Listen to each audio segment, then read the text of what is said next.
नमस्कार। पिछले क्लास में हमने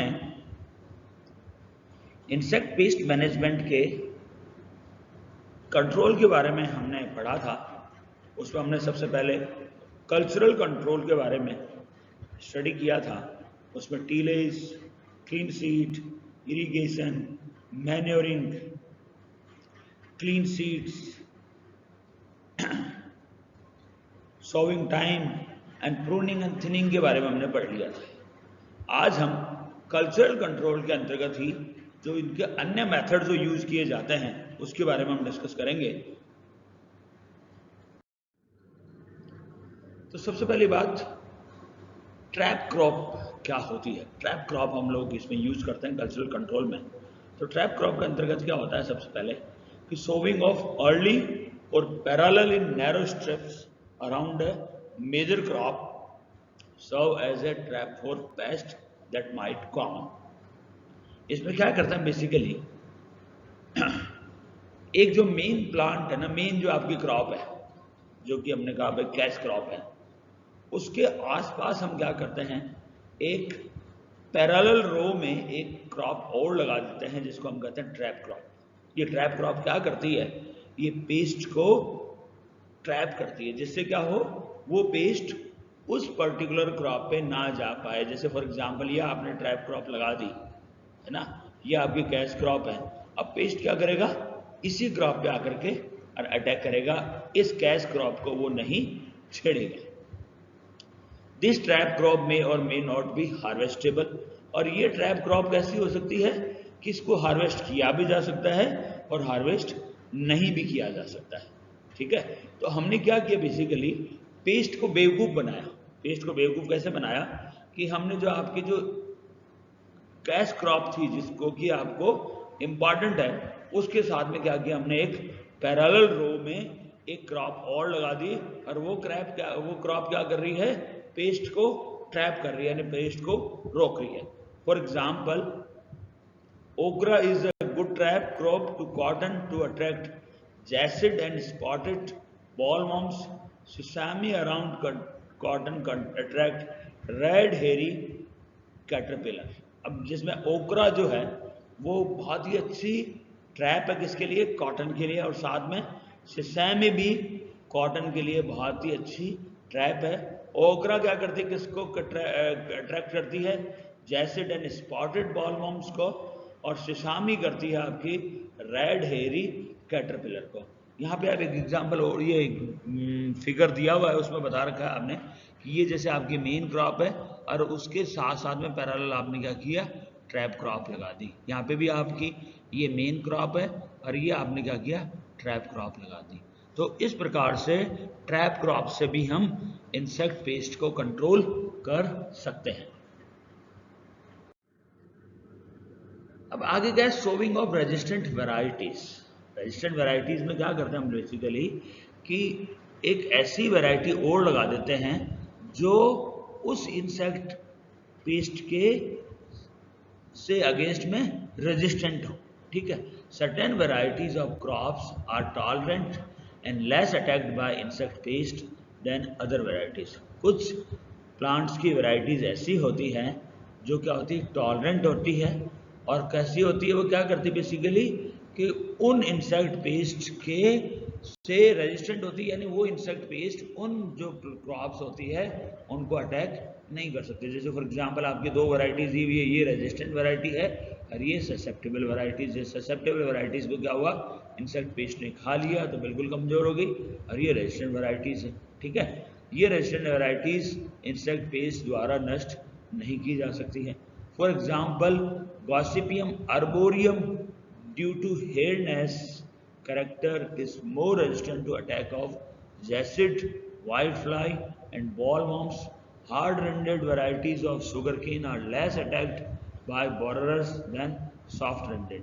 अब जो गॉसिपियम जो अर्बोरियम है उसकी एक वैरायटी है बहुत ज़्यादा रेजिस्टेंट किसके प्रति, जैसिड के प्रति, और वाइट फ्लाई एंड बॉलवर्म्स के प्रति।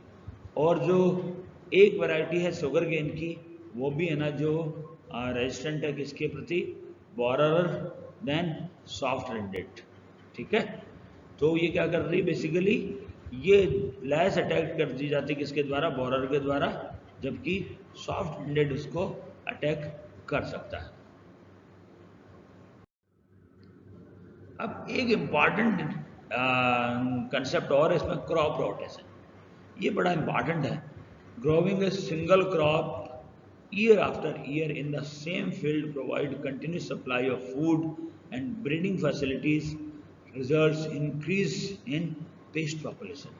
यदि हम क्या करें, एक जगह पे एक ही यदि हम सिंगल क्रॉप को यदि हम ग्रो करते रहें तो क्या होगा, उस जो क्रॉप है उसके जो पेस्ट है, वो जो क्रॉप है उसके जो पेस्ट है उसको भी कंटिन्यूसली क्या होगा, फूड की सप्लाई हो जाएगी, और उसकी जो ब्रीडिंग जो फैसिलिटीज है उनके लिए भी सप्लाई हो जाएगी। ठीक है, तो सिंगल क्रॉप को ग्रो करने से क्या होगा, पेस्ट की जो पॉपुलेशन है वो भी बहुत अधिक बढ़ जाएगी। ठीक है, अब यदि आपको यदि उस पेस्ट की पॉपुलेशन को कम करना है तो बेसिकली क्या करते हैं, हम क्या करते हैं, क्रॉप को रोटेशन में लगाते हैं।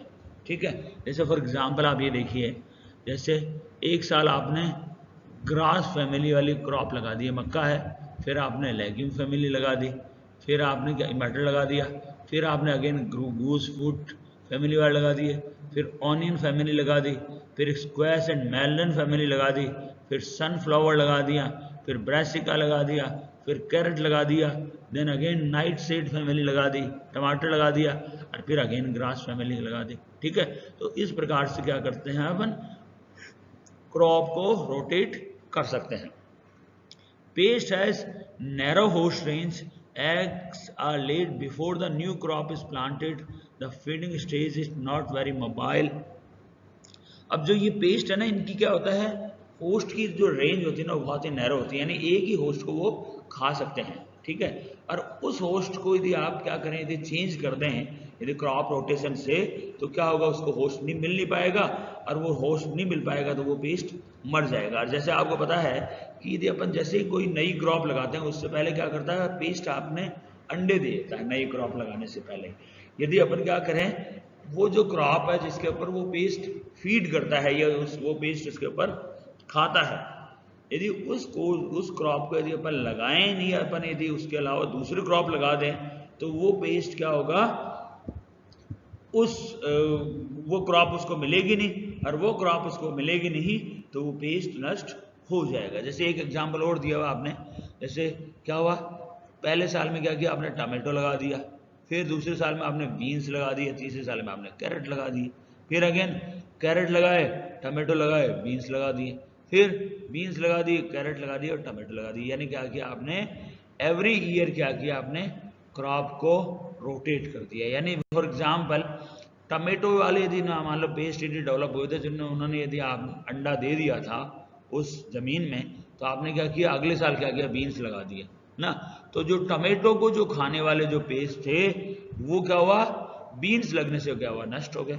अब बीन्स वाले जो पेस्ट डेवलप हुए अगले साल आपने कैरेट लगा दी तो वो नष्ट हो गए। तो इस प्रकार से क्या किया आपने, क्रॉप रोटेशन से क्या किया, जो पेस्ट जो कि उस पर्टिकुलर क्रॉप को खाने के लिए, उस पर्टिकुलर जो क्रॉप थी जो कि उन पेस्ट को के लिए उपयोगी थी, उस क्रॉप को आपने हटा दिया। तो इस प्रकार से क्या किया आपने, उस पर्टिकुलर पेस्ट को कंट्रोल कर लिया। अब ये एक बड़ा इंपॉर्टेंट और है, डिस्ट्रक्शन ऑफ क्रॉप रेजिड्यूज। ठीक है, ये बड़ा इंपॉर्टेंट और कल्चरल जो कंट्रोल है उसमें, इसमें क्या करते हैं अपन कि जैसे basic stubbles of various crops, rice, sugar cane, maize etcetera should be uprooted and destroyed thoroughly. आप सबको पता है, आप जो भी लोग गांव से जुड़े हुए लोग हैं, तो हम क्या करते हैं बेसिकली, ये जो आपका जो खेत है जिसमें क्या है, ये अवशेष बचे हुए हैं उस प्लांट के, जैसे गन्ने के जो है, या मक्का के, या फिर राइस के, ये क्या है, इनकी जड़ वाला पार्ट जो बचा हुआ है जो कि खेत में बचा हुआ। अब आपने क्या किया, ये जो हल वाला या फिर आपने ये जो मशीन है उसके द्वारा क्या किया, इस जमीन को खोद दिया आपने, इस जमीन को खोद दिया, उससे क्या हुआ, उसका जो रूट वाला जो पार्ट था वो आपने हटा दिया। उसके हटाने से क्या हुआ, वो जो रूट के अंदर जो आपके जो कुछ सर्टेन प्रकार के जो पेस्ट थे, वो जो उस रूट के अंदर जिन्होंने एग दे दिए थे अपने, वो हट गए। ठीक है, हटने से क्या हुआ, वो पर्टिकुलर पेस्ट उसमें खत्म हो गया। For example, sugar cane ratooning provides protection to root borers and cotton sticks should be cut below the ground level to remove stem borers. अब क्या किया आपने, शुगर केन रेटूनिंग को हटा दिया आपने और साथ में कॉटन स्टिक को हटा दिया ना। कॉटन स्टिक को हटाने से या शुगर केन रेटूनिंग को हटाने से क्या किया आपने, रूट जो बोरर्स थे और कॉटन स्टिक को हटाने से क्या हुआ, आपने के जो स्टेम बोरर्स थे वो हट गए। और उससे क्या हुआ, आपने जो जमीन को क्या किया, आपने जोत दिया। ठीक है, जमीन को जोतने के लिए क्या किया आपने, या तो हल से आपने जोत दिया या फिर आपने ये इस तरह की जोतने वाली जो मशीन है उससे आपने उस जमीन के अंदर गड्ढे कर दिए, जिससे कि उसका जो फसल का जो रिमेनिंग जो पार्ट था जो उसके अंदर जमीन के अंदर था उसको आपने हटा दिया। और उसको हटाने से क्या हुआ, जो है ना जो आपके पर्टिकुलर प्रकार के जो पेस्ट थे वो उससे डैमेज हो गए और वो पेस्ट क्या हुआ, अगले साल उस फसल को नुकसान नहीं पहुंचा पाएंगे। ठीक है, तो इस प्रकार से हम लोग कल्चरल कंट्रोल के अंतर्गत बहुत सारे पेस्ट को कंट्रोल कर सकते हैं। ठीक है, तो इस प्रकार आज है ना जो हम लोग कल्चरल कंट्रोल को हमने खत्म कर दिया। अगली क्लास में हम लोग फिजिकल कंट्रोल किस प्रकार से किया जा सकता है पेस्ट का, उसके बारे में हम लोग पढ़ेंगे। धन्यवाद।